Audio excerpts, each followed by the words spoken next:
Assalamualaikum warahmatullahi wabarakatuh.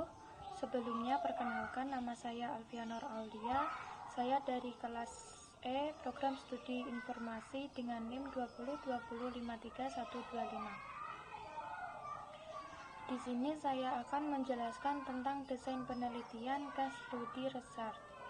Desain penelitian yang merupakan pedoman dalam melaksanakan penelitian. Mahasiswa memahami desain penelitian dan mendesain sebuah penelitian kecil dari sebuah studi kasus.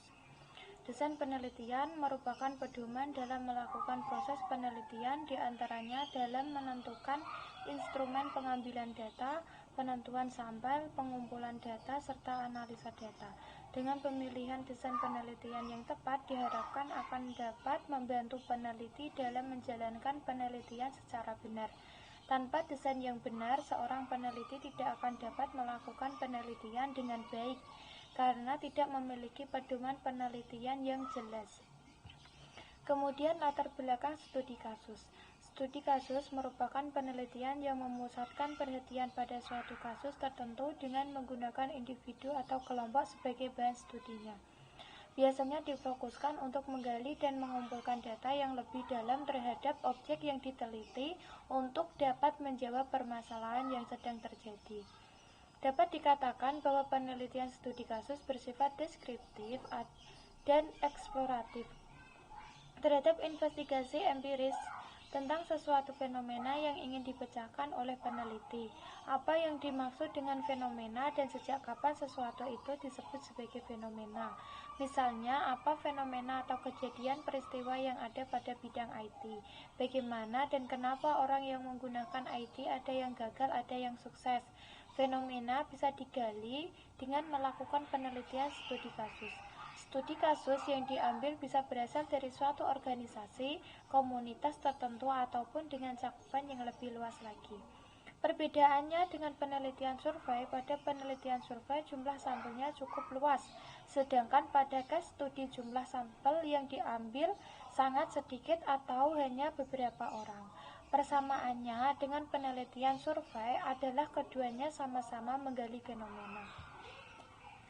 Kemudian konsep menurut ahli atau pakar. Yang pertama, menurut Yin tahun 2002 menyatakan bahwa studi kasus dapat digambarkan sebagai proses pencarian pengetahuan yang empiris untuk menyelidiki dan meneliti berbagai fenomena dalam konteks kehidupan nyata.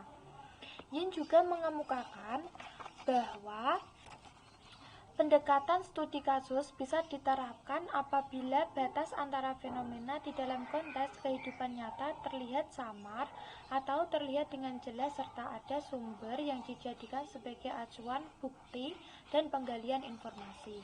Menurut Polydin Hengler tahun 1992 menyatakan bahwa studi kasus berfokus pada penentuan dinamika mengenai pertanyaan lebih lanjut mengapa seseorang berpikir melakukan sesuatu atau bahkan mengembangkan diri. Menurut Tellis tahun 1997 menyatakan bahwa studi kasus merupakan metode yang memiliki unit analisis yang lebih mengacu pada sistem tindakan yang dilakukan dibanding pada individunya sendiri atau suatu lembaga tertentu. Di sini, Tellis juga menekankan bahwa unit analisis tersebut adalah hal yang kritikal dalam menerapkan studi kasus yang dapat bervariasi antara individu atau lembaga. Kemudian menurut Fleischer tahun 2006 dalam riset yang menggunakan metode ini dilakukan pemeriksaan longitudinal yang mendalam terhadap suatu keadaan atau kejadian yang disebut sebagai kasus dengan menggunakan cara-cara yang sistematis dalam melakukan pengamatan, pengumpulan data, analisis informasi, dan pelaporan hasilnya. Sebagai hasilnya akan diperoleh pemahaman yang mendalam tentang mengapa sesuatu terjadi dan dapat menjadi dasar bagi riset selanjutnya. Studi kasus dapat digunakan untuk menghasilkan dan menguji hipotesis. Menurut Zinn 2002 dan Lamnek 2005 menyatakan bahwa studi kasus adalah suatu strategi riset penelaahan empiris yang menyelidiki suatu gejala dalam latar kehidupan nyata. Strategi ini dapat menyertakan bukti kuantitatif yang berdasar pada berbagai sumber dan perkembangan sebelumnya dari proposisi teoretis. Studi kasus dapat menggunakan bukti baik yang bersifat kuantitatif maupun kualitatif. Penelitian dengan subjek tunggal memberikan kerangka kerja statistik untuk membuat inferensi dari data studi kasus kuantitatif. Kemudian tujuan penelitian studi kasus. Di dalam tujuan penelitian studi kasus ada tujuan studi kasus secara umum dan tujuan studi kasus secara spesifik. Tujuan studi kasus secara umum bisa dirinci sebagai berikut.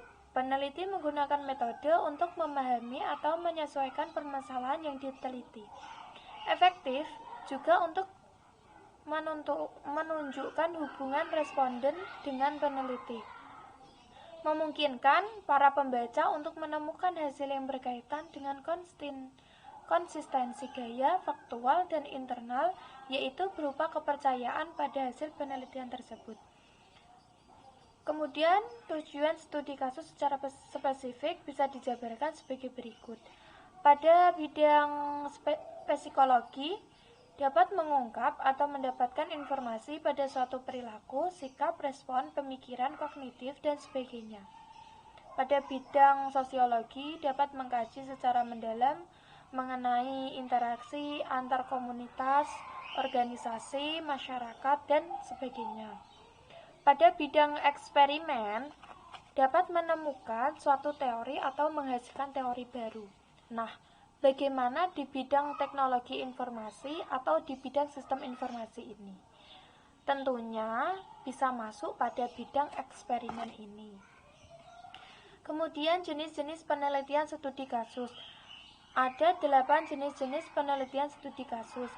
Yang pertama yaitu studi kasus eksplanatori. Studi kasus eksplanatori merupakan studi yang cocok digunakan untuk penelitian dengan jenis studi kasus kasual.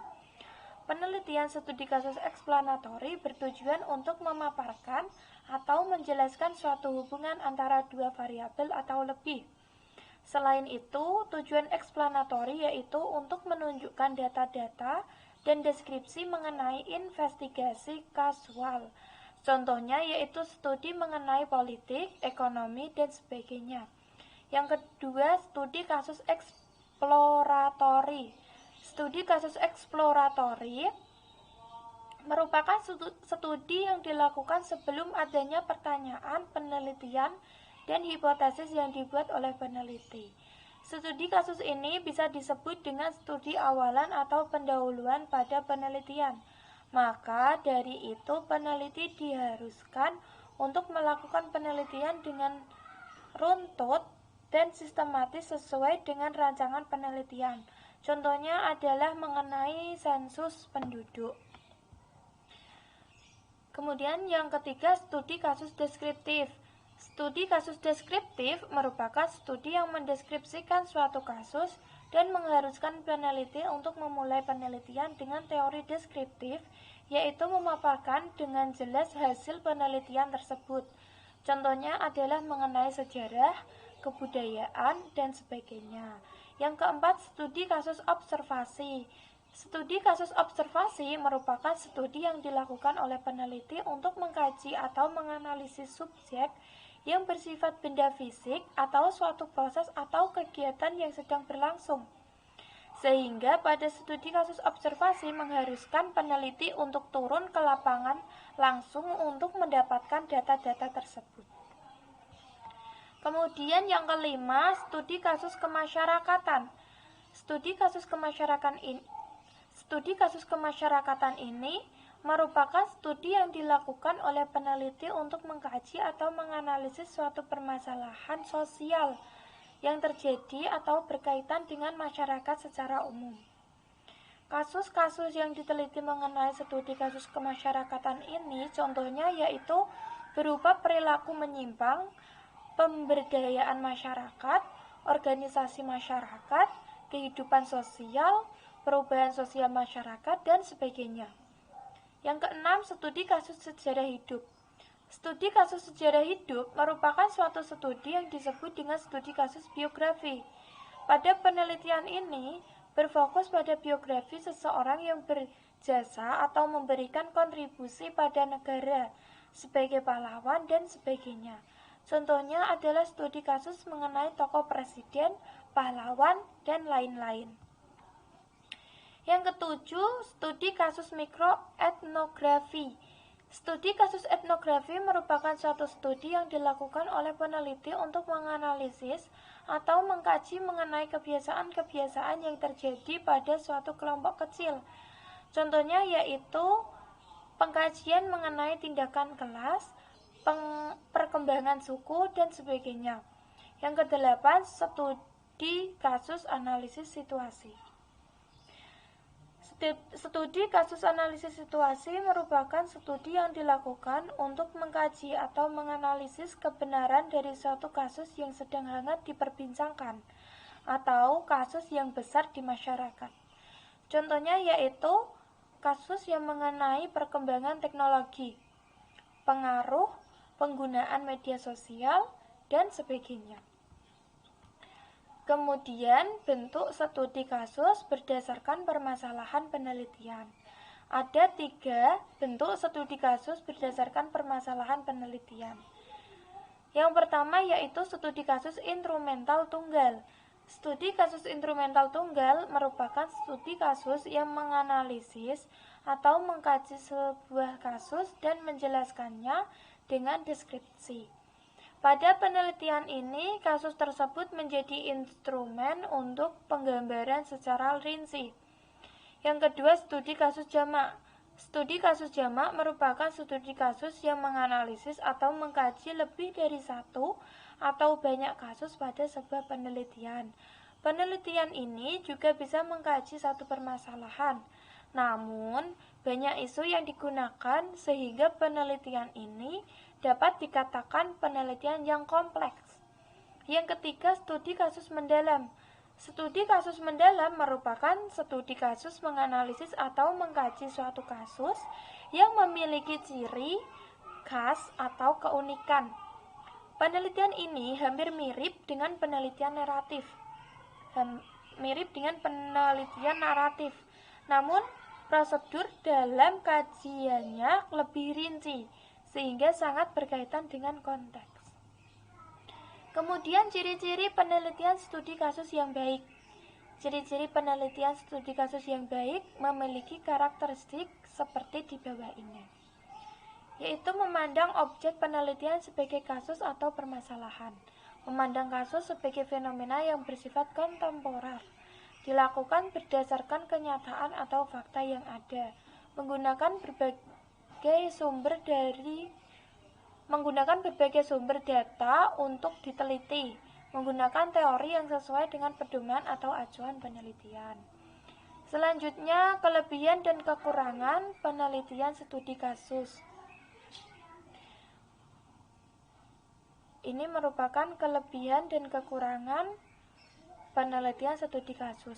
Kelebihan atau keunggulan penelitian studi kasus yaitu studi kasus dapat mengungkap hal-hal spesifik, detail, dan rinci yang tidak bisa dijelaskan dengan penelitian yang lain. Selain itu, penelitian studi kasus juga dapat menguak makna di balik permasalahan atau fenomena yang diteliti dengan kondisi yang apa adanya. Studi kasus tidak hanya sekedar memberikan laporan secara faktual, akan tetapi dapat juga memberikan suasana, nuansa, dan pikiran-pikiran yang dapat dikembangkan menjadi bahan penelitian lain selanjutnya. Kemudian kekurangan atau kelemahan penelitian studi kasus yaitu pada penelitian kuantitatif studi kasus agak dipersoalkan karena segi reliabilitas, validasi, dan generalisasi.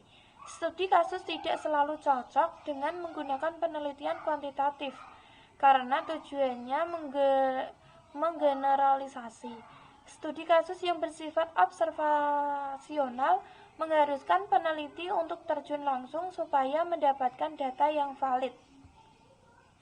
Kemudian langkah-langkah dalam penelitian studi kasus. Di sini ada 5 langkah-langkah dalam penelitian studi kasus. Yang pertama, pemilihan kasus. haruslah berdasarkan alasan yang matang, sehingga penelitian tersebut berjalan dengan proses-proses penelitian sesuai prosedur dan dapat mencapai tujuan penelitian. Kasus tersebut bisa harus disesuaikan bidang-bidang yang disesuaikan dengan tujuan penelitian. Selain itu, kasus yang dijadikan permasalahan tersebut haruslah masuk akal dan ada latar belakang yang jelas. Yang kedua, pengumpulan data. Disesuaikan dengan penelitian, apakah harus menggunakan observasi, wawancara, analisis, dokumen, survei, dan sebagainya.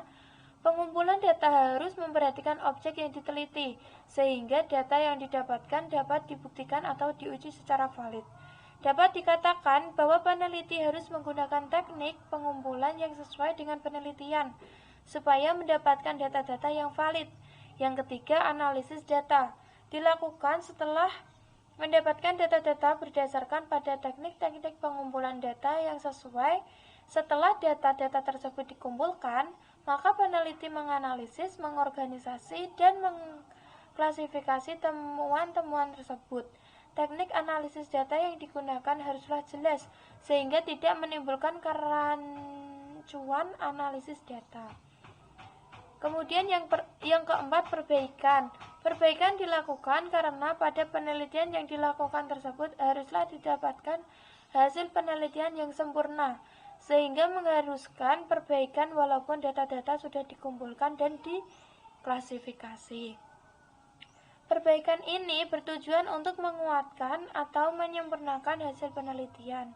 Bisa jadi peneliti ternyata membutuhkan data-data baru, sehingga peneliti harus terjun lagi ke lapangan untuk mendapatkan data-data tersebut. Yang kelima, penulisan laporan. Penulisan laporan pada sebuah penelitian haruslah urut, sehingga dapat dipahami dengan mudah. Selain itu, penulisan laporan penelitian haruslah komunikatif, menggunakan bahasa baku, efektif, dan efisien dan jelas. Penulisan laporan penelitian juga harus mempertimbangkan kebermanfaatan dari penelitian tersebut, sehingga pembaca bisa mengambil manfaat atau kegunaan penelitian tersebut digunakan pada masyarakat secara umum. Nah, itu semua penjelasan dari desain penelitian. Terima kasih. Sekian, terima kasih. Apabila ada kesalahan kata, saya mohon maaf. Wassalamualaikum warahmatullahi wabarakatuh.